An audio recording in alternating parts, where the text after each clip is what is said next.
Bro, seroprevalence Amerika itu sudah di atas 49%. Gila banget nih negara. Informasi ini datang dari seorang sahabat yang 10 tahun terakhir mengajar di sebuah kampus ekonomi di sisi timur Amerika. Dialah yang mengajari Bosman tentang MMT, Modern Monetary Theory. Beliau juga sahabat dari Stephanie Kelton, pejuang konsep ekonomi modern MMT ini, di mana konsep MMT ini dipakai Amerika. Namun yang diajarkan di kampus beda dengan yang Amerika pakai. MMT juga dipakai di Tiongkok, Jepang, Jerman, Inggris, dan saat ini Turki serta Argentina mengadopsinya.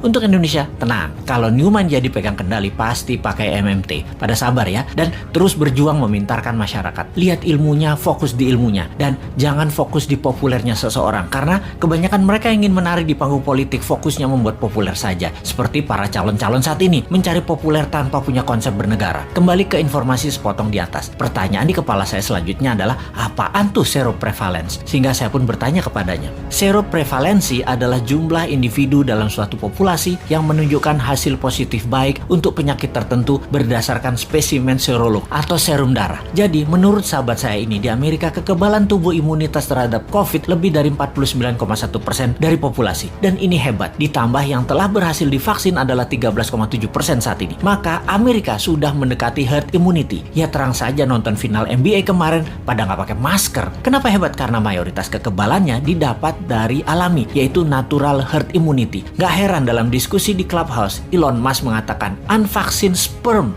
50 years from now are more precious than gold. Yang dalam arti sederhananya adalah sperma manusia yang tidak divaksin lebih tinggi nilainya dibanding harga emas 50 tahun lagi. Oke, wis jangan dipercaya omongan Elon Musk. Itu hanya omongan manusia oportunis. Sing bener pejabat saat ini, maha bener. Kita harus dukung terus demi utuhnya NKRI sampai masanya Newman tiba. Sing sabar ya. Kalau pandemi corona adalah bencana alam natural disaster, maka sesungguhnya kesembuhan alami adalah herd immunity natural juga untuk mengalahkannya. Sungguh, strategi yang terbaik adalah dari alam oleh alam. Kalau COVID adalah man-made disaster. Ada dua strateginya. Nego dengan yang mengendalikan dan ikuti maunya mereka. Atau tantang mereka. Tantang perang puputan. Tantang perang sampai mati. Pakai vaksin sendiri. Pakai imunoterapi. Pokoknya jangan pakai vaksin asing aja. Wani ora, kalau nggak berani ya seperti saat ini. Ikuti aja protokol globalis. Dilanjut oleh teman saya tadi. Jadi kalau Amerika pakai vaksin mengatasi herd imunitas secara mayoritas itu hoax. Itu hoax. Bener, pakai vaksin. Tapi hanya minor. Hanya palingan 20-30%an saja, yang 30%an nanti yang alami. Amerika pakai natural imunitas terbanyaknya. Lalu saya bertanya, kalau Tiongkok menangani COVID pakai vaksin ya? Dijawab olehnya, belum tentu. Tiongkok itu rezim komunis, gak ada transparansi dan akuntabilitas bagi siapapun dari luar negeri bisa mengakses kebenaran informasi yang Tiongkok berikan. Siapa yang bisa memverifikasi berita kalau society dibungkam di sana? Banyak ahli-ahli luar Tiongkok mau fact finding masuk ke Tiongkok, gak bisa, ditolak Beijing. Sebaiknya kita tidak consider data Tiongkok sebagai data utama. Semua data dari Tiongkok itu dari pusat partai komunis. Semuanya dialterate, diubah sesuai untuk kepentingan propaganda yang menguntungkan Tiongkok. Bisa saja ternyata Tiongkok juga pakai natural herd immunity, namun dipropagandakannya pakai vaksin. Taunya Tiongkok menyehatkan warganya dengan multivitamin dan mineral, sementara vaksin diekspor keluar sebagai dagangan internasional. Jadi Tiongkok kayak Amerika juga. Jangan-jangan 60%-nya pakai natural herd imunitas, sisanya vaksin. Siapa yang tahu? Banyak negara tergocek globalis cabal agar pakai vaksin mayoritasnya. Yang natural imunitasnya dibatasi. Memang tidak deadly atau mematikan menggunakan vaksin itu. Vaksin faktanya memang mengurangi fatality kematian. Tetapi sisi lain, ya kita jadi korban ekonomi. Jadi miskin. Kita jadi buyer beliin vaksin terus. Ya, semoga salah lagi nih data dari Tiongkok dan globalis kali ini. Tapi data seroprevalence yang dari Amerika mah bener.